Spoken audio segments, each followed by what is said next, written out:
요한계시록 4장을 지난번 모였을 때 뭉뚱그려가지고 그냥 뭉뚱그려서 말씀을 제가 드렸고 나눴는데 한번 읽어가면서 한 부분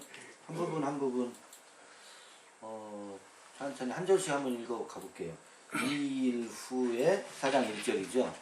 2일 후에 내가 보니 하늘에 열린 문이 있는데 내가 들은 바 처음에 내게 말하던 나팔 소리 같은 그 음성이 가로되 이리로 올라오라. 이후에 마땅히 될 일을 내가 내게 보이리라 하시더라. 이렇게 되어 있는데요. 이 일 후에라고 되어 있잖아요. 여기 그 메타 타우타 이렇게 되어 있는데요. 여기 뒤에도 또 나와요. 메타 타우타라는. 이게 원래 메타라는 전치사가 그 다음에 소유격이 나오면 함께 라는 전치사의 뜻이 있고 그 다음에 목적격이 나오면 뭐뭐 후에 그런 뜻이 있어요. 그래서 뒤에 타오타라는 게 지시대명사인데 그게 목적격으로 되어 있어요. 그래서 이 일 후에 이렇게 번역이 되어 있어요. 이건 문법적 번역이에요. 이 일 후에. 그런데 이거를 좀 더 의역을 좀 해볼 수가 있어요. 요한계시록 1장, 2장, 3장, 그 다음에 특히 3장은 2장부터 3장까지는 7 에클레시아에게 보내는 편지잖아요. 편지가 쭉 나왔었잖아요. 그래서 편지를 보내고 나서 그리고 2일 후에 맥락이 어떤 일이 있고 나서 2일 후에 맥락이 좀 어색해요. 그래서 2일 후에라고 번역하는 것이 맞나? 의문을 제기할 수 있거든요. 그래서 그 고심 끝에 2일 후에보다도 직역을 하면 2일 후에라고 할 수 있어요. 할 수밖에 없는 문장 구조를 가지고 있는데 도리어 이렇게 해보면 어떻게 했느냐. 앞에 7 교회의 편지 내용이 있었잖아요. 그래서 이건 좀 의역이에요. 이 일을 따라서 어떤 일 후에 그 다음에 이런 일이 있다가 아니고요. 앞에 7 에클레시아에게 보내는 편지의 내용과 같이 그 내용에서 이미 언급한 바대로 그 일을 따라서 내가 보니 하늘에 뭐가 있다고요? 열린 문이 있는데 내가 들은 바 처음에 내게 말하던 나팔 소리 같은 그 음성이 가로되 이리로 어떻게 해요? 올라오라. 이후에 마땅히 될 일을 이 일을 따라서 마땅히 될 일을 이 일을 따라서가 뭐예요? 7 에클레시아에게 보낸 편지의 내용을 따라서 마땅히 되어질 일을 내게 보이리라 하시더라예요. 그러면 7 에클레시아에게 보내는 편지는 책이에요. 한 편, 작은 책이에요. 그죠? 편지 하나하나가 책이에요. 작은 책이라고. 그건 맞지요? 그 작은 책의 편지를 따라서 마땅히 되어질 일을 어떻게 한다고? 내가 내게 보이리라 하시더라. 봐보세요. 열린 문이 있대. 근데 열면 닫을 자가 없고 닫으면 열 자가 없는 문이죠. 다윗의 열쇠를 가지신 이가 가라사대 그러잖아요. 그 앞에는 문을 뭐 두드리노니 그런 말이 있었어요. 앞에 3장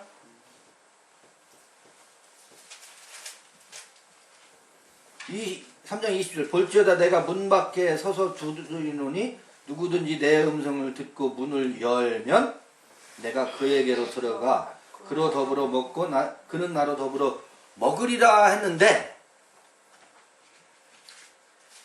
여기서는 문이 열렸대. 열린 문이래. 그럼 이 문은 어떤 문이에요? 하늘문. 하늘문이래요. 지금 누구 형제냐? 하늘문이 열렸대. 하늘문이면 어떤 문이에요? 지성소의 휘장. 지성소의 휘장이 어떻게 해요? 열렸대요. 근데 그 지성소의 휘장이 열리는 방식은 우리가 성경의 신약, 구약, 뭐 히브리서 다 동원하면 휘장이 열리는 게 어떻게 열려요? 어린 양의 십자가 예수의 육체 그 피 흘림만이 열 수 있어요. 그죠? 그런데 예수의 피 흘림은 곧 어떻게 그게 나의 피 흘림이지? 예수의 피 흘림이 나의 피 흘림이에요? 그 이게 우리가 다 이미 나눴던 거지만 짚어가면서 여쭤볼게요. 왜 어떻게 예수의 피 흘림이 내 피 흘림이냐고. 예수가 피 흘렸지. 오늘날 그 2000년 전에 예수께서 흘리신 그 피 흘림이 오늘날 내게 어떻게 피 흘림이 돼요? 그건 너무 얘기지. 예수 얘기지.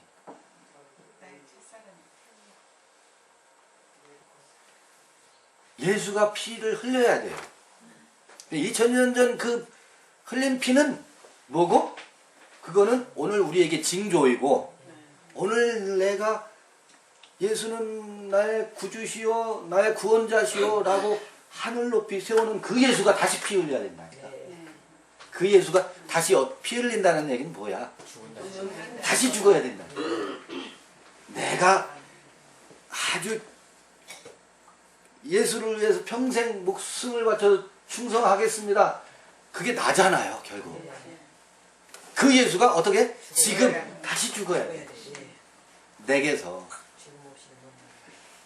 그 예수가 피 흘려야 그건 예수의 피 흘림이 아니에요. 나의 피 흘림이지. 내가 죽는 거라. 그러니까 예수라는 이름으로 우상화된 그 예수라는 이름으로 내가 일평생 나의 모든 뜻과 정성과 마음을 다 모아서 나를 형성해 왔거든. 이게 휘장이라. 이게 휘장이라고. 그런데 그게 보니까 뭐예요? 그게 도적놈이잖아. 네? 그게 도적놈이잖아. 보니까 그게 내가 저질러 놓은 내 모습이잖아. 그거 맞지요? 얼마나 우리는 헌금하고 충성 전도하면서 그 예수와 내가 똘똘 뭉쳐서 하나가 돼서 목숨 바쳐서 살아왔어요. 그 예수가 어떻게? 피 흘려야 2000년 전 흘린 피가 그 징조가 내게서 오늘 그게 무엇을 여는 다윗의 열쇠예요? 하늘문을 여는 다윗의 열쇠라고 그게. 근데 문 밖에 서서 두드린대요. 두드리노니 그러잖아요.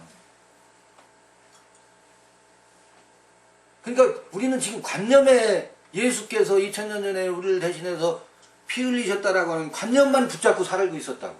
그건 남의 얘기라니까. 그건 내가 믿든지 말든지야. 믿거나 말거나잖아. 그렇게 해서 문이 어떻게 된다고요? 문이 열린다고. 열렸다는 얘기는 옛 사람이 처음 사람인 나는 그렇게 살 수밖에 없었는데 그 나가 지나갔다는 얘기예요. 죽었다는 얘기예요.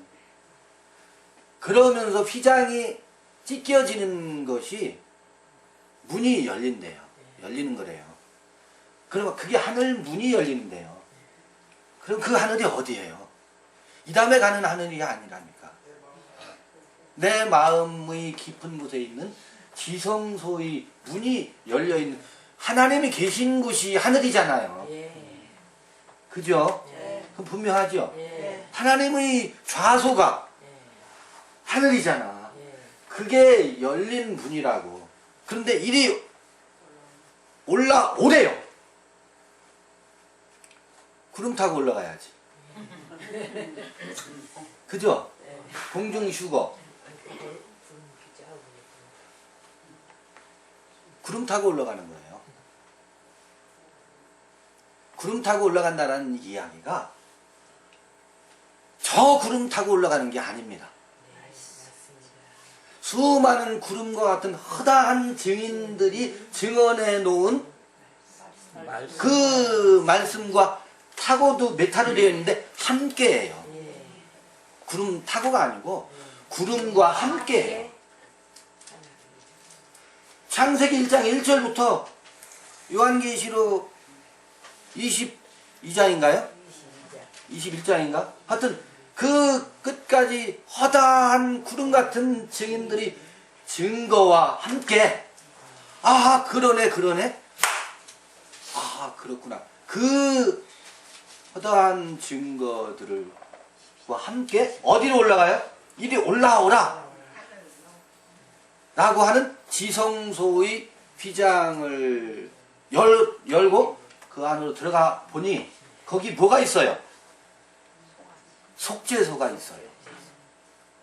속죄소가 있다는 이야기는 더 이상 어둠의 그림자, 내가 내 아집과 그 하나님과 그 예수로 그 욕심으로 천국 가겠다고 똘똘 묵혔던 그 존재가 서로 없어져요. 그래서 속죄소예요. 더 이상 죄다 아니다 선이다 악이다 네가 그럴 수 있니 저럴 수 있니 하는 것이 거기에는 없어요. 선악의 세계가 아니기 때문에. 그래서 속죄소라. 더 이상 무엇을 기억지도 않아요?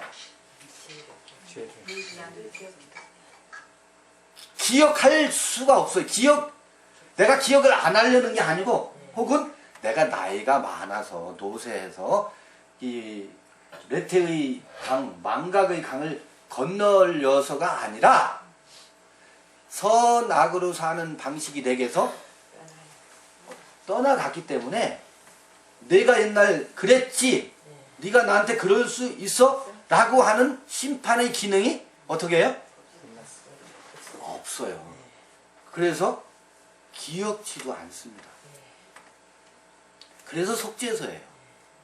하나님이 우리 죄를 기억지도 않는 게 아니라 내가 나의 죄를 기억 못하고 내가 너의 죄를 내가 기억을 못하는 거예요. 어느 날은 어떤 사람이 내가 그때 내가 너한테 그랬었어. 정말 미안해 하는데 아 그랬었어? 나는 기억 안 나는 것을 그가 기억하고 고백하는 경우도 많아요. 아 그런 적이 있었구나. 네가 마음고생이 심했네. 나는 기억이 없어요. 그런데 우리는 기억나지요? 왜 기억나요? 내 무의식 깊은 곳에 나도 그때 아팠거든. 상처가 너무 깊거든. 그래서 맞아 네가 그때 그랬어. 내가 그래서 얼마나 트라우마가 있고 너만 보면 나도 모르는 사이에 놀래. 그것까지도 다 소거가 돼야 돼. 내 무의식의 깊은 곳에 있는 그 흔적까지도 소거가 돼야 되는데 우리는 기억력의 천재예요. 아주 또 잘 기억해요. 또 아팠던 것은 또 네가 그럴 수 있니 하는 것은 더 잘 기억해요. 이 세계, 이 강을 건너가는 과정인 것 같아요. 그 강을 건너가는 이리로 올라오라예요. 근데 우리는 자꾸 저 하늘 구름만 떠도 내 주님 오시는가 해? 그 주님을 기다리고 있다고.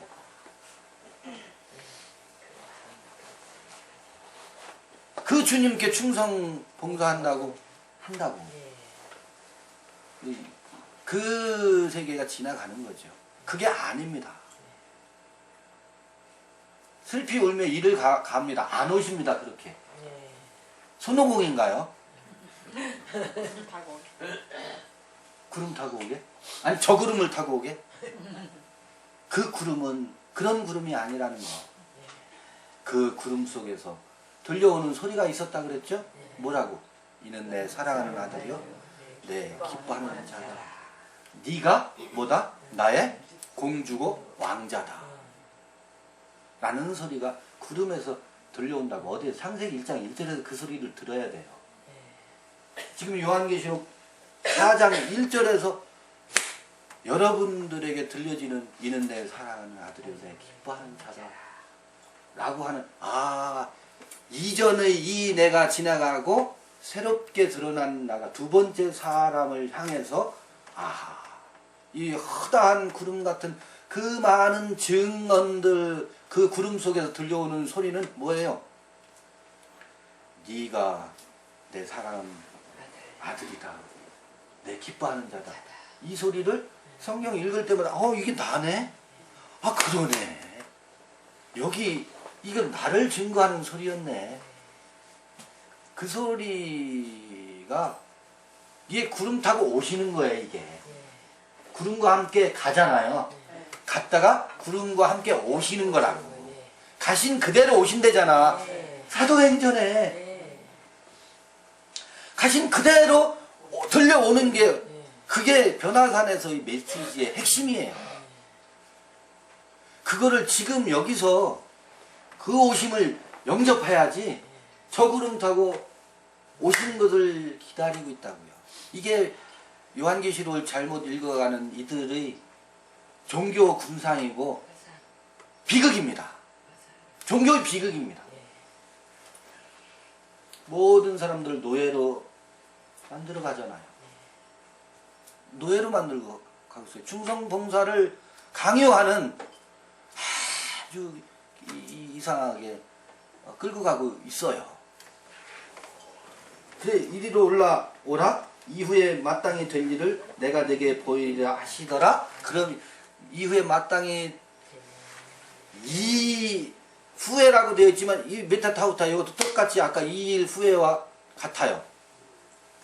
앞에 7 에클레시아에 보낸 편지의 내용을 따라서 그것을 따라서 이를 따라서 마땅히 되어질 일을 내게 보이리라 하면서 이야기가 전개되고 있습니다.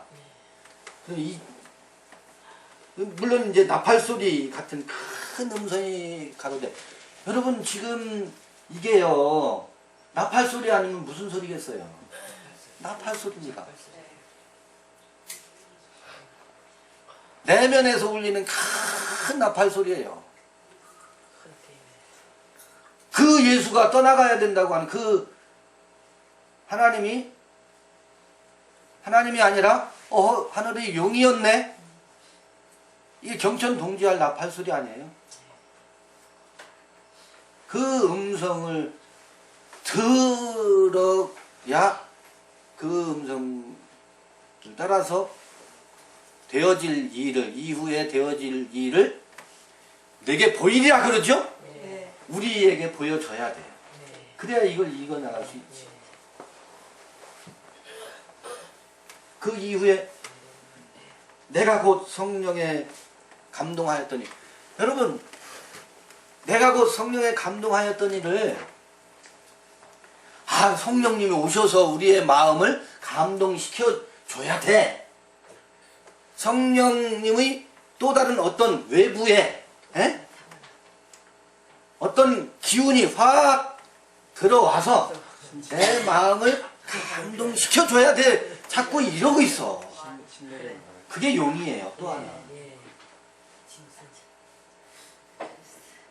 용의 다른 형태예요. 그게 아니라 성령이 뭐예요? 거룩한 기운이라고. 거룩한 홀리 스피릿 그러잖아요. 영은요, 거룩한 영이 있는가 하면 더러운 혼탁한 영이 있어요. 이 얘기는 뭐냐면 깨끗한 영에 내가 어떻게 해요? 감흥해서예요. 깨끗한 영이 어디에요? 열린 문 안에서 흘러나오는 기운이에요. 내 안의 지성소에 그 거룩한 기운에 내가 감흥하는 거예요. 자꾸 요한은 성령이 임하셔서 그 성령은요,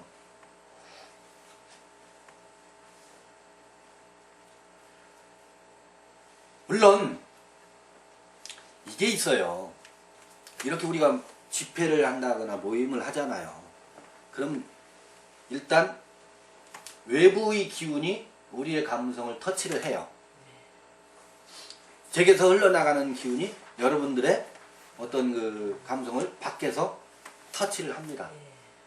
어미닭이 계란을 품을 때 어미의 온기로, 닭은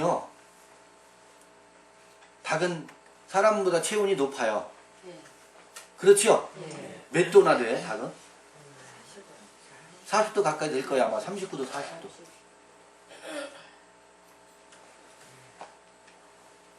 부화기의 온도가 시골에서는 요새 어미닭의 체온하고 온도를 맞추잖아요. 어미닭이 뭐를 해요? 계란을 품는 것이 비유컨대 성령의 기운이에요. 외부의 기운이에요. 그런데요, 내부의 기운이 있어요. 무슨 얘기인지 아시겠어요? 그거를 이제 우리는 헬라어 전치사를 써서 어디에 임하는 성령 있잖아요. 그 헬라어 전치사 에피라는 전치사가 있어요. 요거는 영어로 하면 on, 뭐뭐 위에. 그리고 n이라는 전치사가 있어요. 요거는 영어로 하면 in이에요. 뭐뭐 안에. 영은요, 이렇게 밖에서 어미닭이 계란을 품듯이 밖에서 임하는 거룩한 기운이 있어요. 무슨 얘기인지 아시겠죠? 그런가 하면 안에 있는 거룩한 기운이 있어요. 이것도 거룩한 영이고 이것도 거룩한 영이에요. 이것도 성령이고 이것도 성령이에요.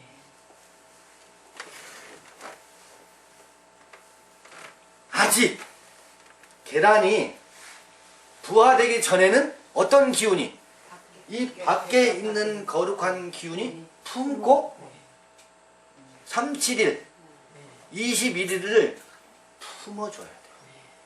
이게 우리가 누군가와 관계할 때의 역할이에요. 함께 서로와 마음과 마음이 관계할 때 어미의 마음으로 그의 딱딱하고 강팍한 마음을 어떻게 해요? 품어주는데 그 어미의 마음은 거룩한 마음이에요. 그런데 어미의 마음이 아니고 강도의 마음으로 품어요. 이게 도적놈의 마음이에요. 그게 성령이라고 하면서 강도의 마음이에요. 강도의 마음이에요. 강도의 마음으로 품으면 태어나는 건 누가 태어나겠어요? 강도가 태어나요. 강도가 태어나요. 그래서 거기다는 성령이라고 사람들이 붙이나 그건 더러운 영입니다. 악한 영입니다. 그 외부의 기운이 있어요. 말세에 쏟아붓지 아니하나 보라 하는 기운들이 있어요. 악한 영들이, 영의 그 혼탁한 영의 역사가 있습니다. 그런데 그 다음에는 일정 기간 어미닭이 병아리를 품어요. 또 병아리가 암탉이 날개로 병아리를 품듯이 이게 관계성에서도 일정 기간 가요. 그런데 병아리가 일정 기간이 지나면 어미닭이 안 품습니다. 찍어서 내쫓아. 내쫓아요? 예. 시골 분들은 잘 아시죠? 찍어 내쫓아야 돼요. 쫓아야 독립하겠어. 왜? 그 안에 있는 그 안에 있는 에너지가 충분히 그를 살게 하고도 남아요. 그런데 내 품에 자꾸 내 날개 기스를 들어와서 품어달라고 쫓아야죠. 찍어줘야 돼. 쫓아보자. 그때의 거룩한 기운은 안에 있는 기운으로 살게 되어 있어요. 이게 지성소에 있는 거룩한 기운에 감응되어서 어디야? 내가 곧 성령에 감동하였더니 그게 이 거룩한 기운에 감동하는 겁니다. 내가 내 안에 있는 생명의 기운에 감동하는 거예요. 그냥 전부 성령으로만 번역되어 있어서 요 구분이 사람들에게 성경을 읽으면서 안 되어 있어요. 그래서 자꾸 오 성령이 오시옵소서만 이게 중닭이 어미닭한테 나를 좀 품어주세요 하는 거와 똑같다.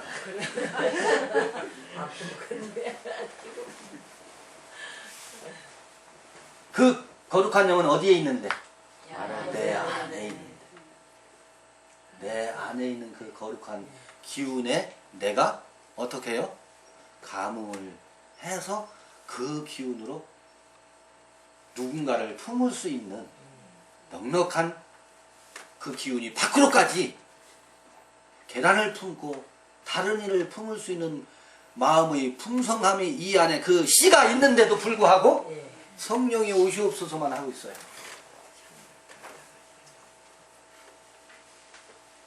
이 거룩한 기운에 감동해서 보라 하늘에 뭐가 보좌를 베풀었고 그 보좌 위에 앉으신 이가 있는데 감동하였더니 자 보라 그랬대요.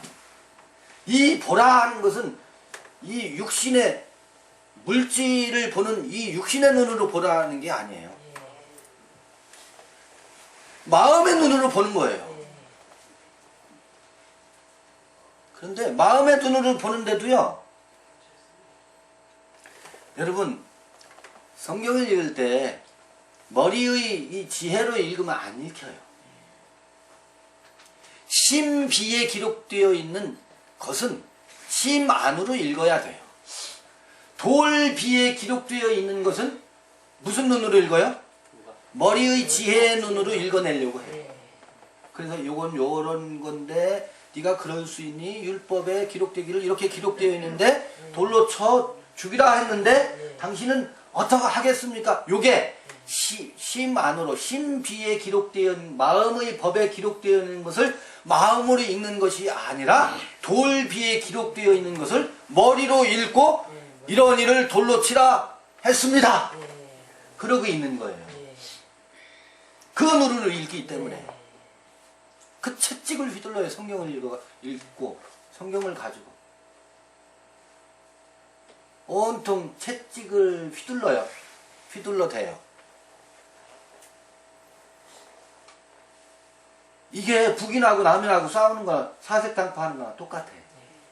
처음은 마음의 세계를 무엇으로 읽고 있기 때문에 머리로 헤아리고 있기 때문에 그 자기 자신이 에고의 지혜로 헤아리고 있기 때문에 보라 하늘에 보좌를 베풀었고 그 보좌 위에 앉으신 이가 있는데 앉으시는 이의 모양이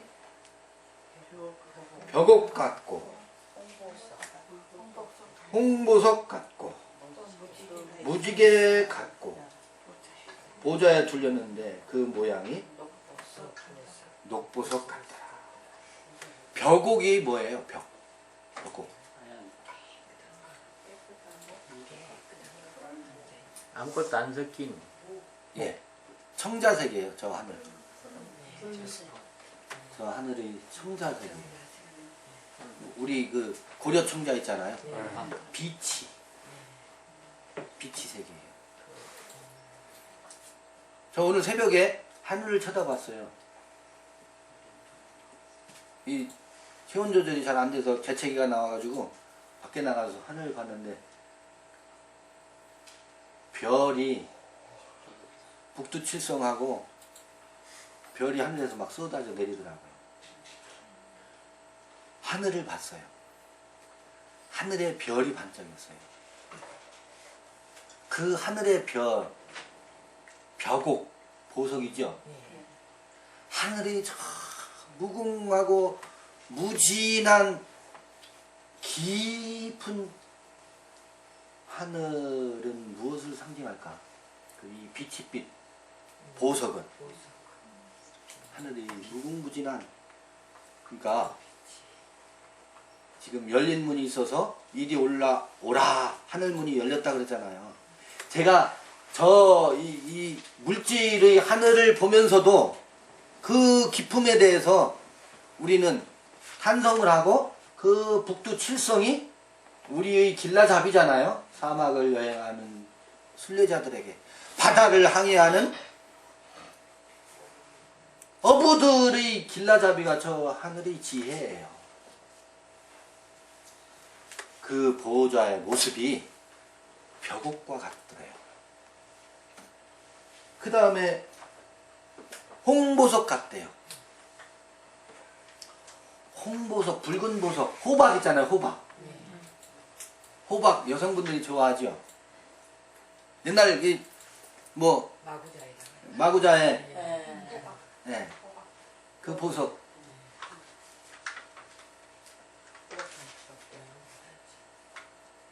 근데 옛사람들이 아마 이 밤하늘의 별을 보면서 그 지혜와, 그래 동방박사들이 별을 보고 여행을 하잖아요. 근데 그 동방박사들을 인도하던 별이 어디 가서 멈춰요? 베들레헴의 마을간 위에서 딱 멈춰요. 이게 뭐예요 이게?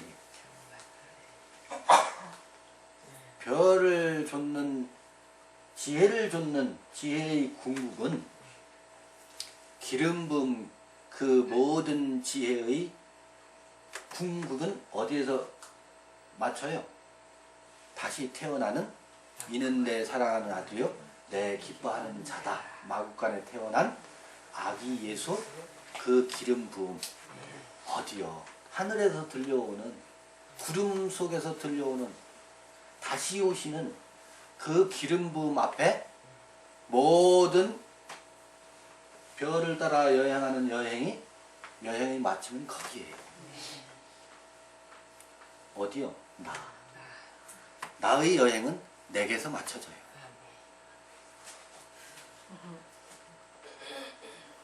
맞지요? 네. 나라니까. 네. 너도 아니고 너도 아니고 나도 아니고. 그도 아니고 김창호도 아니고 네. 나는 나야. 그런데 나는 난데 사람들이, 기독교인들이 이걸 왜 오해하는지, 이게 이렇게 되어 있어요. 여러분 잘 한번 생각해 보세요. 성경에는 끊임없이 나는 죽어야 된다라고 하는, 나를 부정하는 나가 성경에 얼마나 많이 나와요. 네. 그죠? 네. 나는 죽고 그리스도만. 갈라디아서 2장 20절.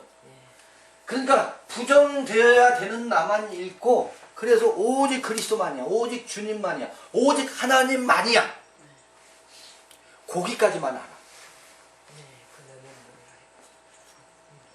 그래서 마침내 부정하고 부정하고 함께 죽고 그리스도만. 얼마나 좋아요. 에? 오직 그리스도. 그죠? 그런데 이 오직 그리스도가 마침내 긍정될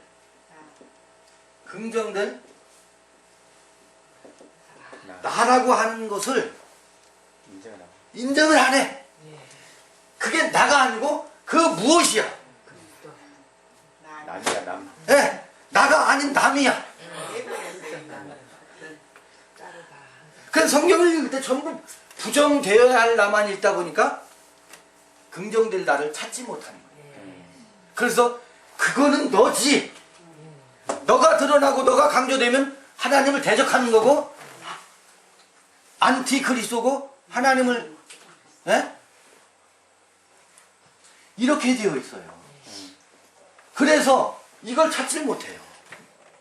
사실은 그게 누군데? 다시 태어날 난데. 잃어버린 구원. 그래서 교리적으로 말하면 그래서 그리스도와 나는 하나구나. 여러분요, 예수가 왜 십자가에 달려 돌아가셨는지 아세요?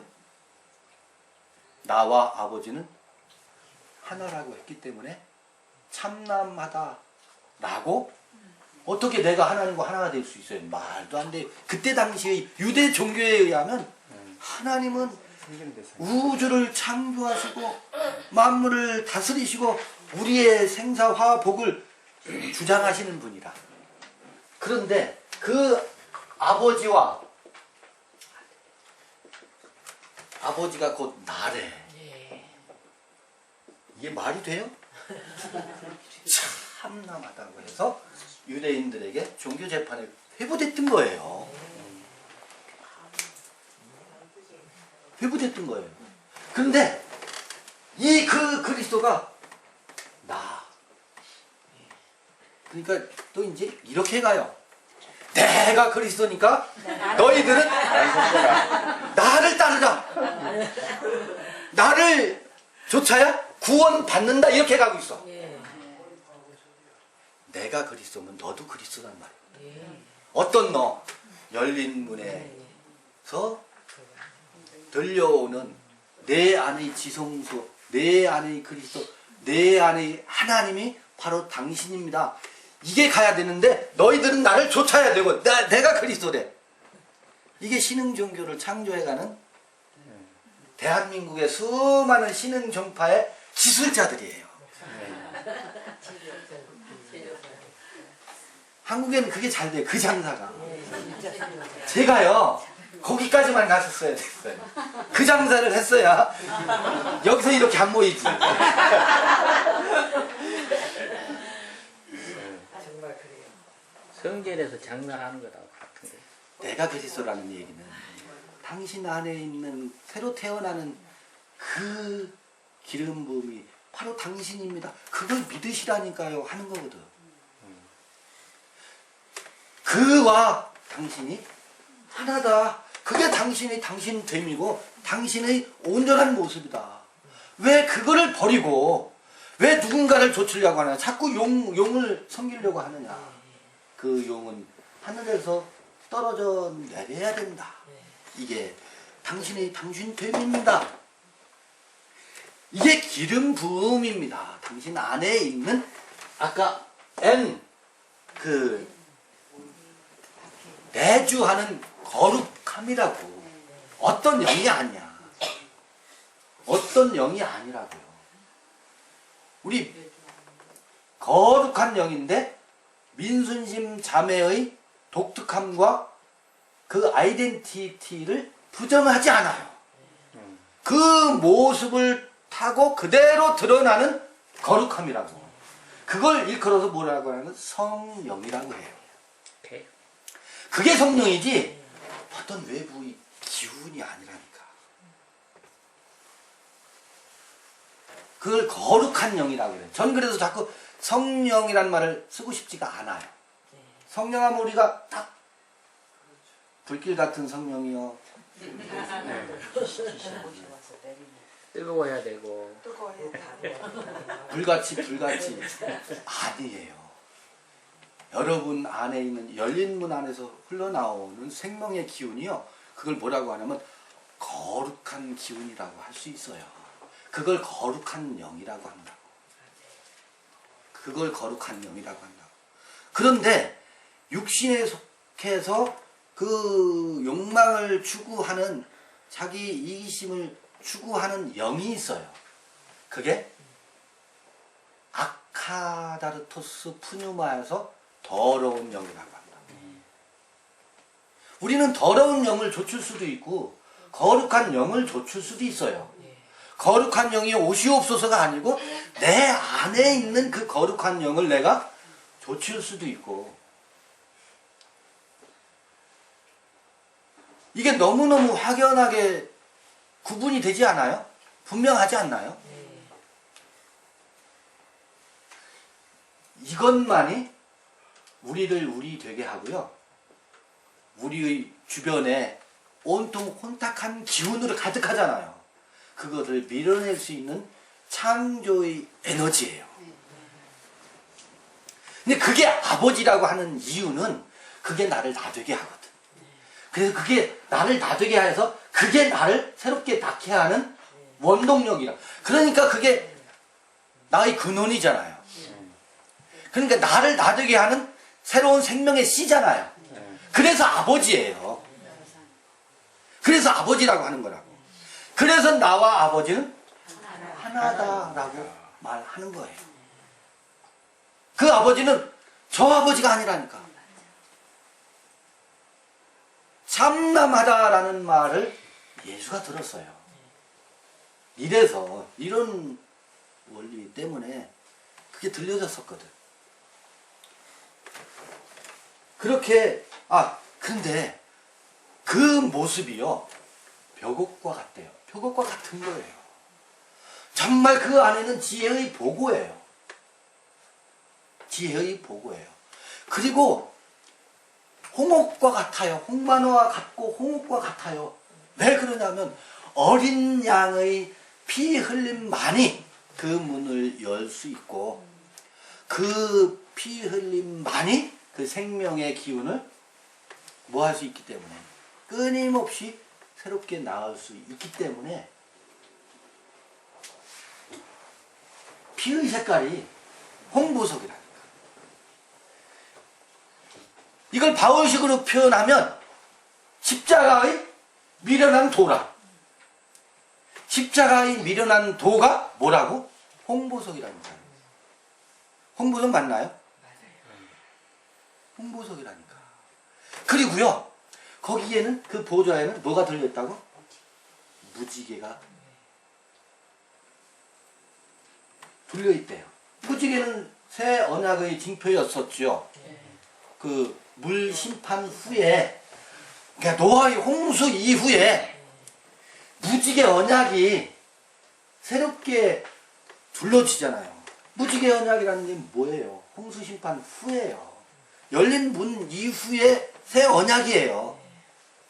열린 문이, 여기에 무지개 언약의 징표가 지금 드러나고 있잖아요. 빨주, 노초, 파남보 7색깔 무지개예요. 한 색깔이 아니라니까.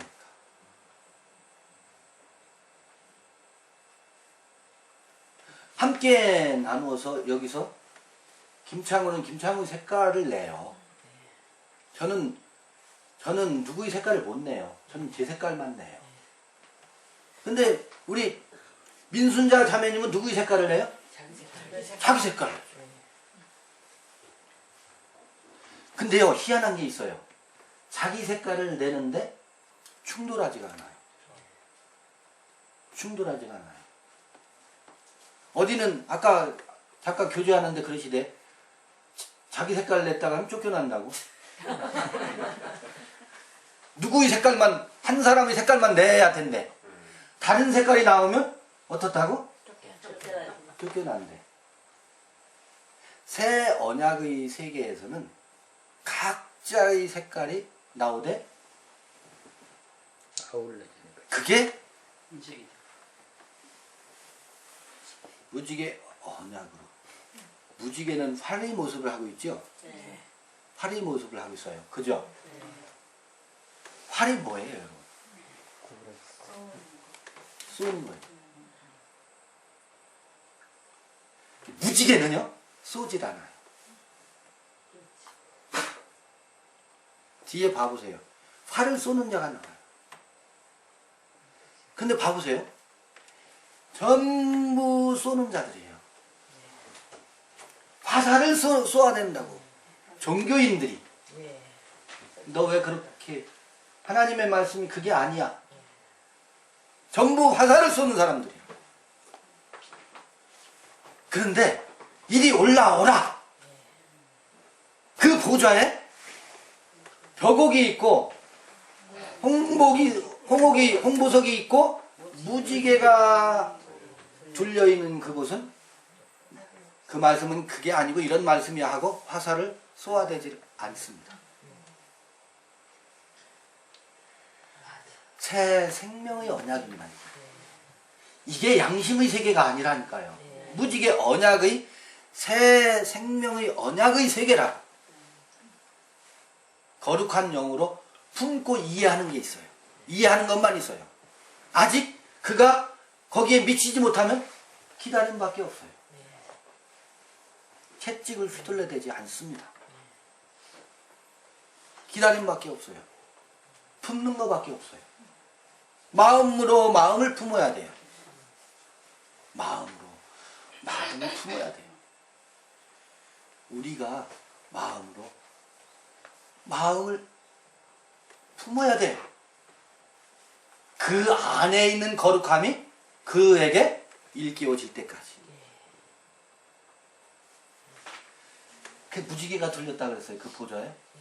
그러고 나서 보니까 또 뭐가 같다 그래요? 녹보석과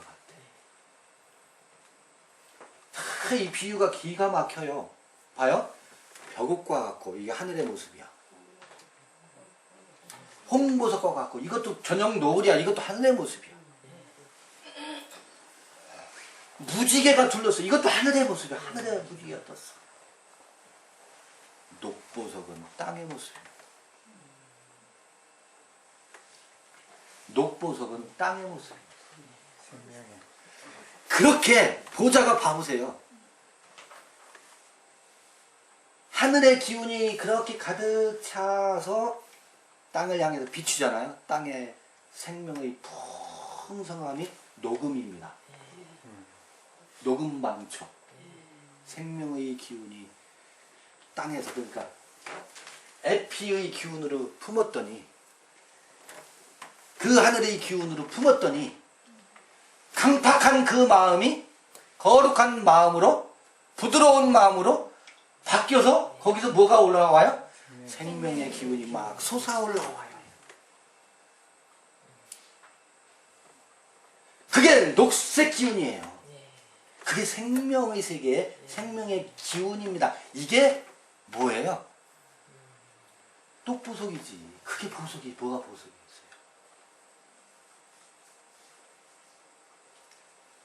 이게 보좌에 요한이 이리 올라오라 해서 보니까 이게 보이는데 7 편지를 따라서 앞으로 이게 뭐 한다고? 되어질 일이래요.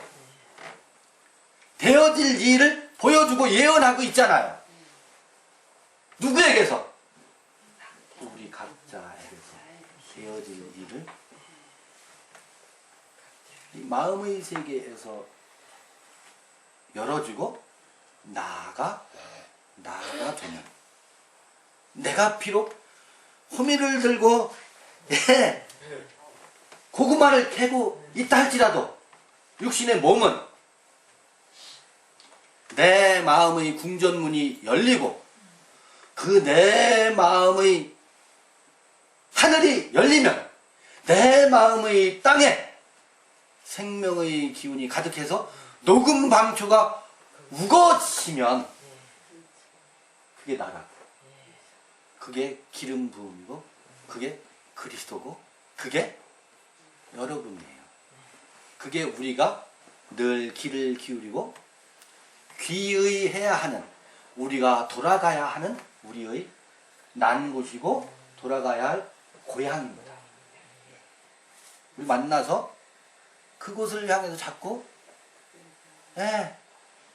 귀 기울이자, 그거예요. 그래서 이렇게 한 번씩 만나는 것이지. 그렇죠? 네. 이 요한계시록 재미있죠? 네. 이 요한계시록 안 읽혀요. 안 읽혀요, 사람들에게.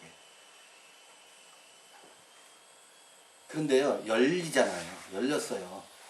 닫히지 않아요. 닫을 자가 없어요. 이렇게 열리면 죽었다 깨나도 율법으로 못 읽어요. 요한계시록을 주님 오실 때 공중에 들림받으려면 충성하고 봉사해라 이렇게 절대로 못 읽어요. 한번 이렇게 열리면. 어떻게 그렇게 읽어내요? 전부 이건 채찍으로 읽고 있다고. 백보자 심판 때 심판 안 받으려면 알아서들 잘해. 그 집 갖고 지옥 갈래? 아니면 그 집 팔고 천국 갈래?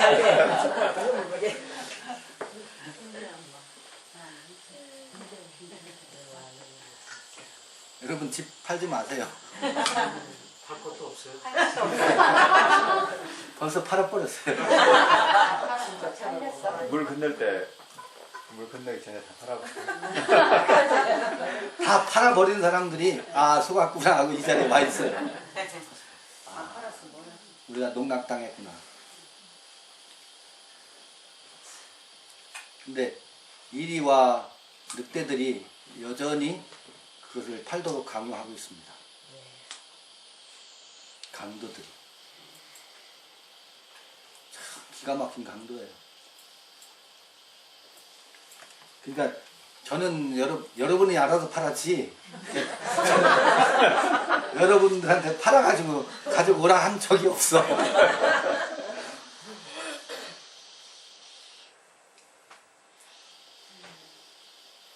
그러니까 그 팔기 전에 진작 만났어야 되는데.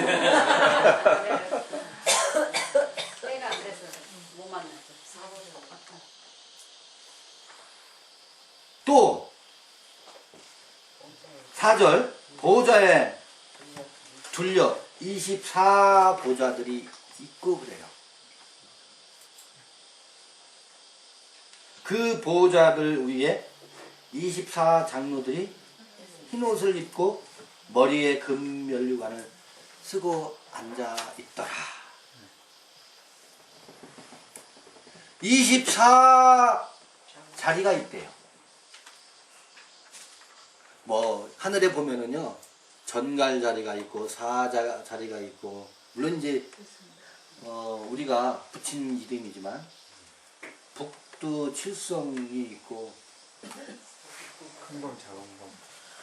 큰 곰 자리, 작은 곰 자리가 북두 칠성이죠. 또 자리가 있지요. 각자 귀수의 자리가 있어요.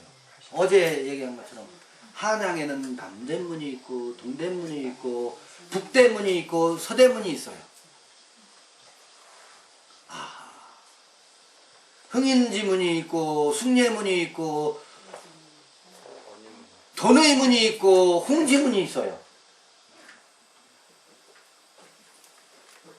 그런데 문은 4개의 문만이 있는 게 아닙니다. 인의 예지만 있는 게 아니에요. 그 사이사이에 24자리가 있어요. 24장로가 있어요. 24장로라고 하는 것은 그 24문이 혹은 24자리가 아주 거룩함으로 숙성되어 있다는 얘기예요. 거룩의 기운이 충만하게 채워져 있다는 거예요. 인의 예지만이 아니라. 그러면 조심스럽게 한번 얘기해 볼까요? 네. 12지파 있죠. 네. 12지파가 성막을 이동할 때 세지파 동서남북으로 12,000명씩 12,000명씩 144,000명이 뭐 하고 있어요? 법궤를 중심으로 해서 둘러싸여 있어요. 법궤가 뭐예요? 지성소의 증거궤잖아요. 우리 올라오라! 이 지성소의 빛을 주변으로 해서 14만 4천이 둘러싸여 있어요. 12이 둘러싸여 있어요. 12이 12,000씩 14만 4천이 둘러싸여 있어요. 그 지성소의 빛이 어디로 흘러 비치냐면 동일하게 12과 12이 14만 4천이 그대로 12이 그대로 어디를 향해서 우리의 겉사람에게도 그대로 흘러듭니다. 겉사람도 12형상을 지닐 수 있죠? 그래서 12제자예요. 히브리인들이 상징적인 숫자예요. 수비학적 상징적인 숫자예요. 그래서 속사람 12, 12의 자리, 겉사람 12의 자리 합치면 24자리가 있는 거예요. 그것이 성숙되어 있으면 그게 뭐예요?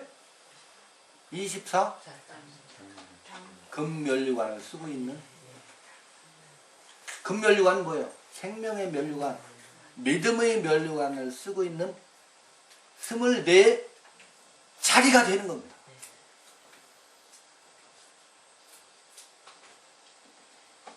근데 그게 무엇을 중심으로 해서요?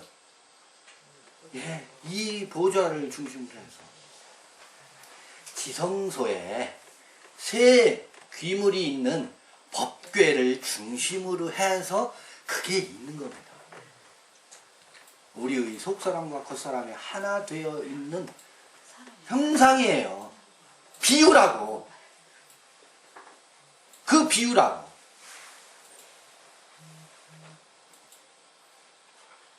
그걸 함축적으로 하면 벽옥이고 홍옥이고 무지개고 녹보석이고 녹보석의 세계가 어떻게 보면 하늘의 기운이 땅에 생명의 기운으로 나오는 거잖아요. 12보좌의 모습이라고. 또 하나의 12보좌의 모습.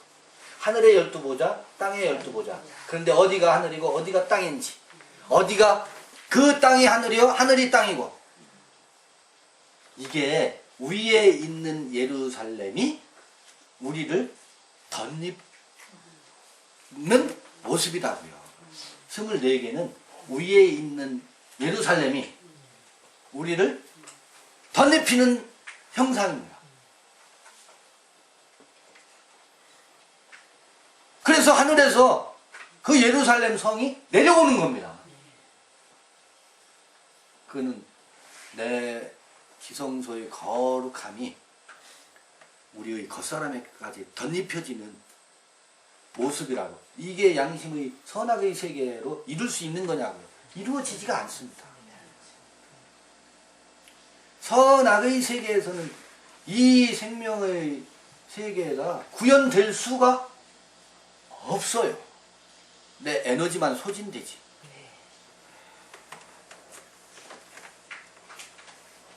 오 5절 보좌로부터 번개와 음성과 내성이 나고 보좌 앞에 7 등불 켠 것이 있으니 이는 하나님의 7영이라. 그 앞에 그 24장로들이 흰 옷을 입고 머리에 금면류관을 쓰고 앉았더라 그랬죠. 여러분, 흰 옷이라고 하는 게 뭐예요? 채색 옷이 아니라 내 육신의 기운이, 그러니까 혼탁한 기운이, 나의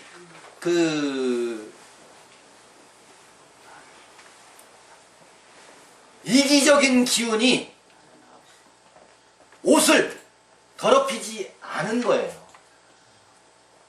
그 돈의문, 의가 돈독해지라고 돈의문을 세웠잖아요, 서대문을. 그래서 사람이 바르게 살아야 되고 의롭게 살아야 돼. 자기 기운으로 그의 의의 옷을 입는다고, 행위의 옷을 입는다고. 그게 채색 옷이에요. 채색 옷. 여기서는 흰 옷을 입었대요. 여러분, 그 자기 욕심의 기운이 들어가지 않은, 혼탁한 기운이 들어가지 않은 옷이 어떤 옷이에요? 그 흰 옷이요, 내가 아이를 키우느라 내가 너를 어떻게 키웠는데 이건 흰옷이 아닙니다. 채색 옷입니다. 도리어 나는 나로 살았을 뿐이고 나는 네게 해준 것이 없다. 어미라고 너를 낳고 내가 너와 함께 살았지만 내가 네게 해준 것이 없어. 도리어 미안한 일 뿐이고 그럼에도 나에게 기쁨이 되어줬으니 내가 얼마나 고맙고 감사한지 모른다. 거기에 아무런 색깔이 들어가지 아니한 옷이 흰옷입니다. 그 흰옷이 다른 말로 표현하면 행위라고 하지만 그게 육신의 행위가 아닙니다. 우리의 삶의 모습이지. 여러분 그게 금멸류관이에요. 그게 우리가 쓰고 있는 모자예요. 어제 보신각 그랬잖아요. 종각이 보신각 그랬잖아요. 보신각이라고 하는 게 믿음이에요. 믿을 신. 거기서 사람과 사람과의 관계에서도 믿음이 싹 터요. 그는 믿을만 해요. 왜? 자기를 주장하지 않잖아요. 그래서 금멸류관이에요. 금은 믿음을 상징하기도 해요. 순전한 믿음, 변하지 않는 믿음. 채색 옷을 입고 있는 사람은 믿을만해요? 믿어지지가 않아요. 믿어지지가 않아요. 믿을 수가 없어. 언제 변덕을 부릴지 아무도 몰라. 그래서 금멸류관을 쓰고 있는 거예요. 그렇죠? 네. 그런 것 같아.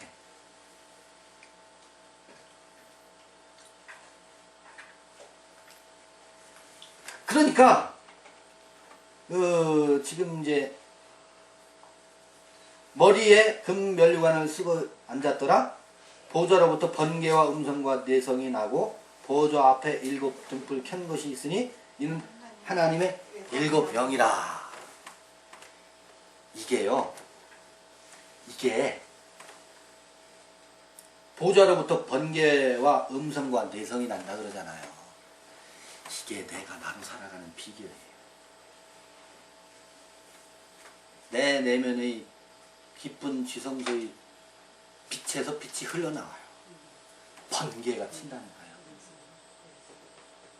번개가 친다니까요. 뇌성병력이 우레 소리가 들려온다니까요. 음성이 들려와요. 지금 여러분 제가 오늘 이렇게 함께 나누고 있잖아요. 이거 어디서 배운 거 같으세요? 여러분 어디 구글에 찾으면 이런 내용이 있어요? 구글 검색해서? 제게서 창조되는 거예요. 지금 이 순간. 네, 지금 이 순간. 각자들 안에서. 한 번도 구글 검색해서 요한계시록 4장 1절 이런 뜻이고 2절은 이런 뜻이구나 검색해서 말씀드리는 게 아니에요. 번개와 뇌성과 그 음성이 희한하게 그 속에 있어요. 순전하게. 순전하게. 이게 원복음이에요. 이게 원복음이에요. 이게 여러분 각자에게서 문이 열리잖아요. 각자의 내면에서 이게 들린다니까. 이게 들려진다니까. 그러면 안절부절 못해요. 이게 뭐지? 근데 우리 다 지나가죠. 근데 우리 이렇게 모임을 갖고 하니까 이것을 말하자면 저기 그 무청을 집으로 해서 엮잖아. 네. 엮듯이 이게 엮어가지고 굴비 엮듯이 함께 엮어서 내용으로 나오는 것일 뿐이지. 이 모임이 없으면 그것도 없어요. 그래서 이건 저를 살리는 거예요. 제가 사는 길이고 생명의 세계의 기운을 제가 듬뿍 누리는 거니까 같이 누리는 거예요. 이게 그 보좌로부터 번개와 음성과 뇌성이 나고 보좌 앞에 7 등불 켠 것이 있으니 하나님의 7영이라 그러잖아요. 그 이제 7대 뭐 7이 얘기가 얼마나 많이 나와요. 뭐 반대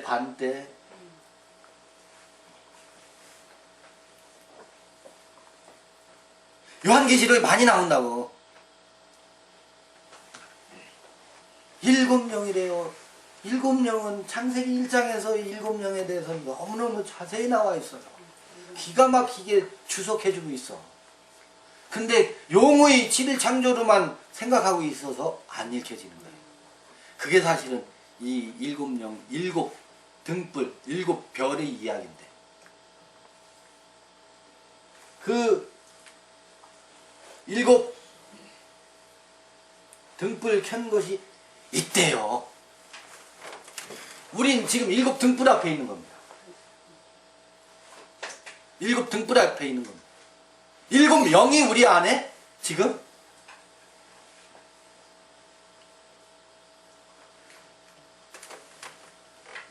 운우하고 있어요. 7명이 지금 돌고 있어요. 7 기운이, 7 눈이, 네 생물에게는 6 날개가 있고 6 눈이 있대. 그래서 또 24예요. 6 날개가 있고 6개의 눈이 있대. 네 생물에 뒤에 이제 생물 얘기가 나오는데 그 다음에 보좌 앞에 수정 같은 유리 바다가 있고 보좌 앞에 수정 같은 유리 바다가 있고 유리 바다 이 물두멍 얘기죠. 성전에 네. 바다 이야기야. 바다는 저 바다 이야기가 아닙니다. 어디에 있는 바다를 얘기하는 거예요? 물두멍 얘기예요. 성소에 물두멍이 있잖아요. 네. 그게 유리바다예요. 그 물두멍에 손을 씻죠.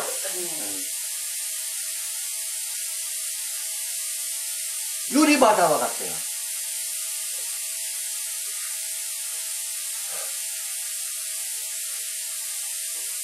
뿌옇게 끼인 것이 없어. 뿌옇게 끼인 것이 없어. 이게 그게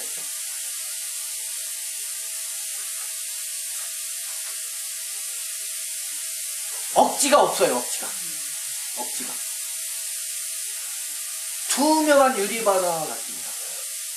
마음의 바닷속에 물두멍 속에 세수하는 손을 씻는 곳에 제사장처럼 그것이 우리의 마음을 어떻게 하겠어요?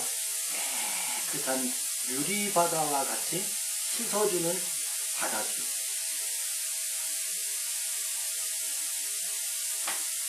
보좌 앞에 수정과 같은 유리바다가 있고 보좌 가운데와 보좌 주위에 4 생물이 있는데 앞, 뒤에 눈이 가득하더라. 저도 이 뒤에 좀 눈이 있었으면 좋겠어. 백미라 필요 없게. 네? 뒤에 눈이 좀 달렸으면 뒤에 좋겠어. 눈이 있으면 목 운동을 안 해요. 앞, 뒤에 눈이 가득하더라 그래요. 여러분 그러면 어디가 앞이고 어디가 뒤일까? 아마 이리 오라 와서 보라 하니까 하늘 보좌가 앞일 거예요. 그리고 뒤는 어디예요? 내가 왔던 성소와 성전 마당 저 뒤일 거예요. 이게 공간으로 표현되어 있지만 시간으로 하면 앞은 내가 오늘 살아가는 지금이기도 하고 여기 뒤에 이제 그 1장에도 나왔지만 전에도 계시고 지금도 계시고 장차 오성자라 번역된 것이 번역이 우리가 수정해야 된다는 얘기를 많이 했었잖아요. 앞은 지금 오고 있는 것이고 뒤는 지나온 자취예요. 그래서요 뒤에 눈이 있기 때문에요 무엇까지 볼 수 있느냐는 내가 지긋지긋하게 광야에서 아니 애굽에서 광야에서 가나안에서 그 용에게 충성했던 지긋지긋했던 그 시절도 거룩하게 된 거예요. 비로소. 그때는 내가 이를 부득부득 하면서 내가 왜 그렇게 종노릇 했던가 라고 그 세계에 대한 탄식과 안타까움이 있었는데 여기서 보니까 그게 없었다면 지금의 이 자리가 있을 수 없는 거야. 그 종노릇의 세계가 지혜의 눈이 있기 때문에 보여지는 거예요. 그래서 그것까지도 거룩해지는 거예요. 거룩해지는 거예요. 비로소 어제의 나도 오늘의 나가 거룩하게 하는 거예요. 후회함이 없어요. 그래서 집을 파는 것이 원통하지가 않아요. 그러나 누구한테 집을 팔라고 하고 싶진 않지. 자기가 알아서 팔아요. 알아서 팔게 돼 있어. 앞, 뒤에 눈이 가득하더라. 그러니까 그 희한하지요. 깨어있는 영성을 가지고 그 세계를 요한이 이렇게 비유로 상징적인 상징 문학의 표현으로 이렇게 요한계시록을 기록하고 있어요. 우리는 해석하고 있어요. 대단한 영성이에요. 상징 문학이에요. 우리의 내면을 성찰하는 성찰 언어예요. 그렇죠?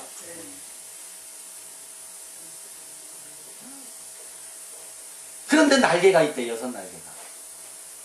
네 생물에게 6날개가 있다. 네 생물은 우리가 그대로 순서대로. 사자. 첫째 생물은 사자와 같고, 마태복음이 사자의 복음이라며요. 네. 베드로도 사자와 같아요. 사자와 같은 성품.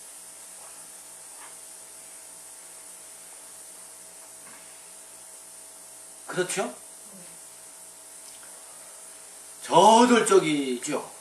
이 생명의 기운이 사자와 같습니다. 무지막지하지 않아요. 그런데 사자와 같은 기운이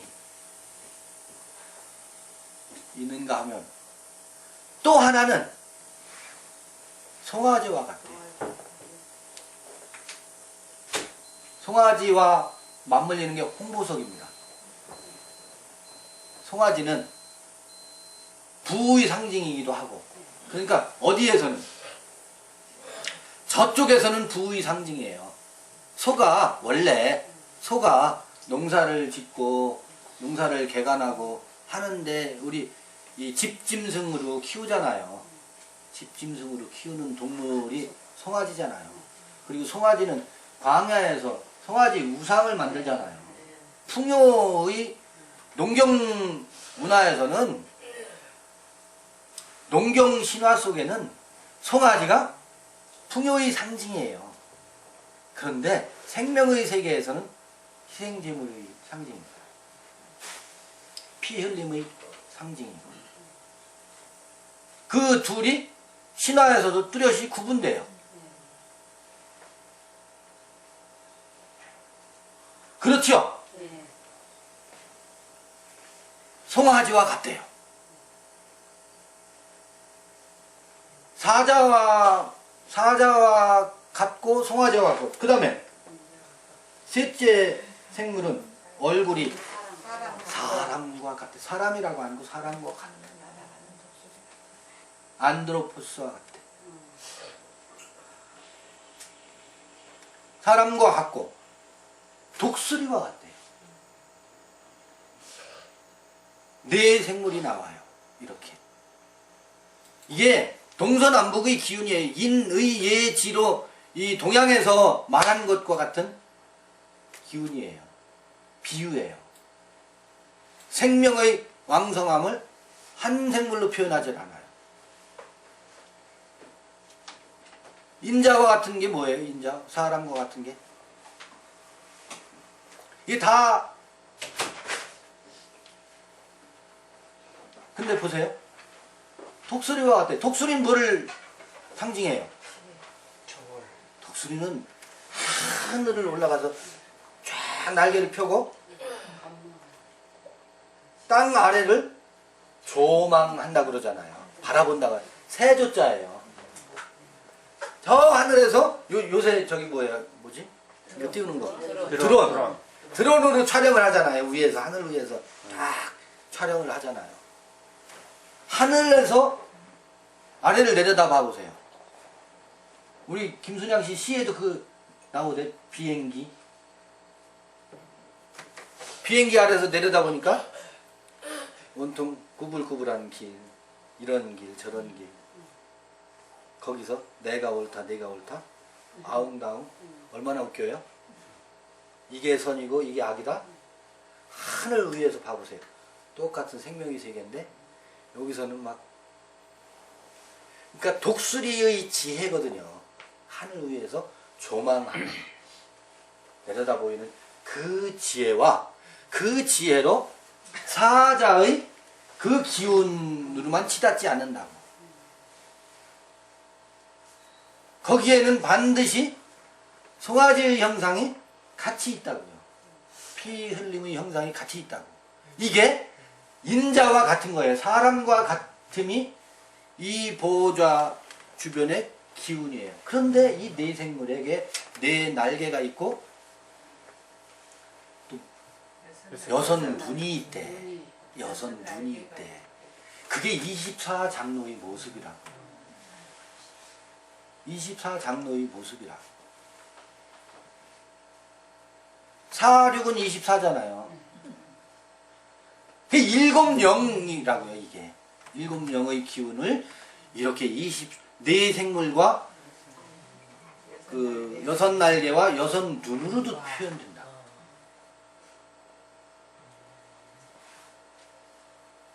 그냥 이거 보면 괴물이지.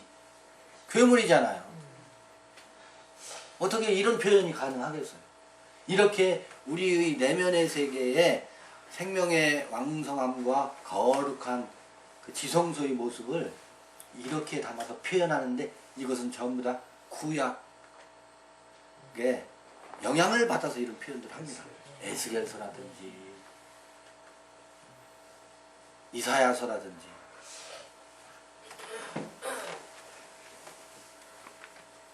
네 생물이 각각 여섯 날개가 있고 그 안과 주위에 눈이 가득하더라.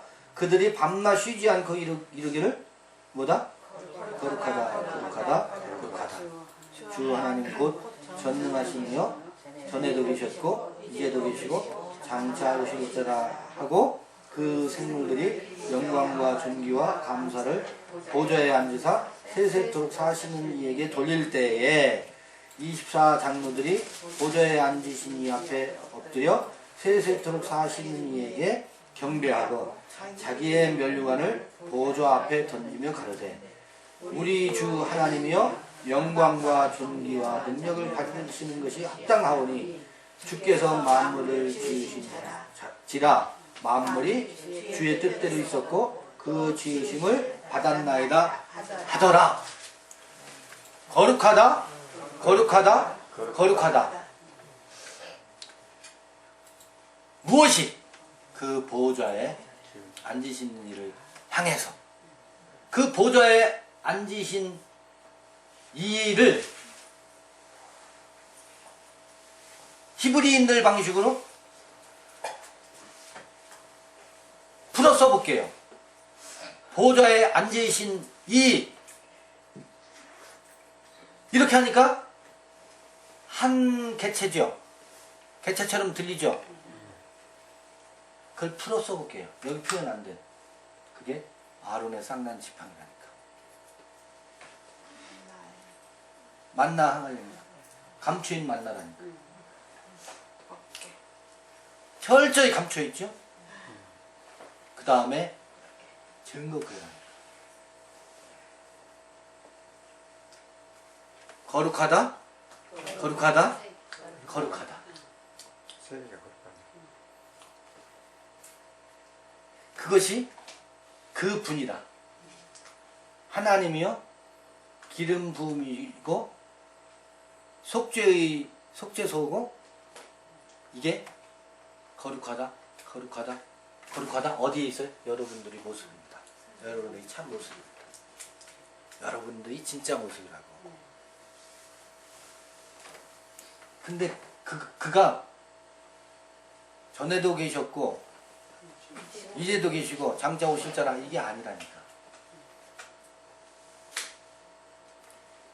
그가 지금 와 있고 와 계셨고 계시고 앞으로도 계시. 장차 지금도 오고 계시고 장차가 아니에요. 지금 오고 계시고 우리 안에서 끊임없이 생명의 기운이 그렇게 역동한다는 거예요.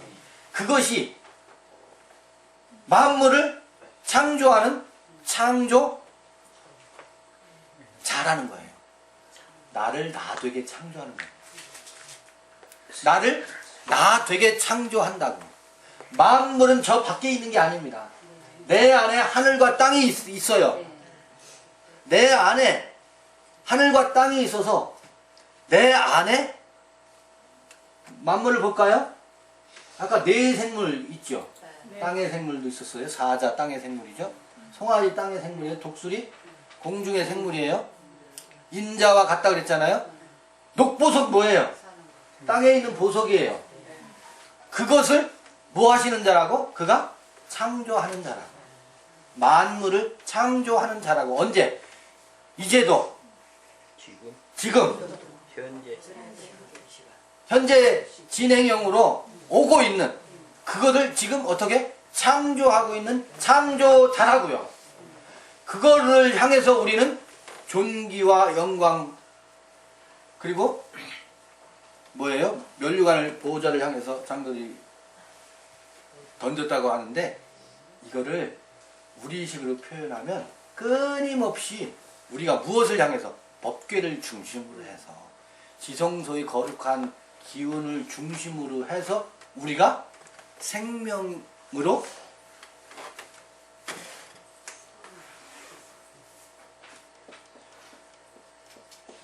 귀의하는 거예요. 어제 말씀드린 것처럼 불가에서 삼보 세 가지 법에 삼보에 기의한다 그러잖아요. 불법승 여기 삼보가 있어요. 아론의 쌍난 지팡이, 감추인 만나, 증거궤 이게 불법승이에요. 그거에 뭐 한다고 우리가? 늘 기의한다고. 그걸 중심으로 해서 성전이 이동된다고. 성막이 이동을 한다고. 우리 인생이 그런 거라고. 그것이 전에도 계시고 지금도 계시고 장차 오실 자라고 번역이 되어 있지만 그것을 향해서 우리가 거룩하다, 거룩하다, 거룩하다. 영광과 존귀를 받으시기에 합당하고 합당하십니다. 여러분, 우리가 내가 그 거룩의 기운으로 내 안이 새로 빚어지고 그것만이 나를 나되게 하는 창조주 아니에요? 당신이 창조주이십니다. 거룩하십니다. 그게 뭐냐면 늘 그 생명의 기운에 우리가 귀의하면서 사는 거라는 거예요. 하나가 됩니다.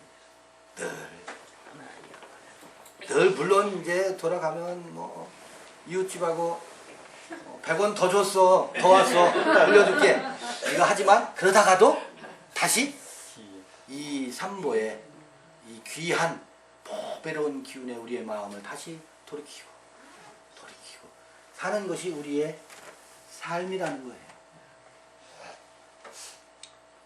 이렇게 해서 요한계시록 4장을 읽고 다음번에는 이거 지난번에도 읽었던 건데 다시 한번 읽어본 거예요. 다음번에 요한계시록 5장 읽겠습니다. 이렇게 하면 이제 처음 요한계시록 1, 2, 3장 할 때는 시간이 많이 걸렸는데 한 챕터씩 읽어가면 될 거예요. 처음에 빗장을 여느라고 시간이 걸렸을 거예요. 한 챕터씩 다음 볼 때 읽어갈 수 있지 않을까 싶습니다. 이걸로 요한계시록 읽기를 마치고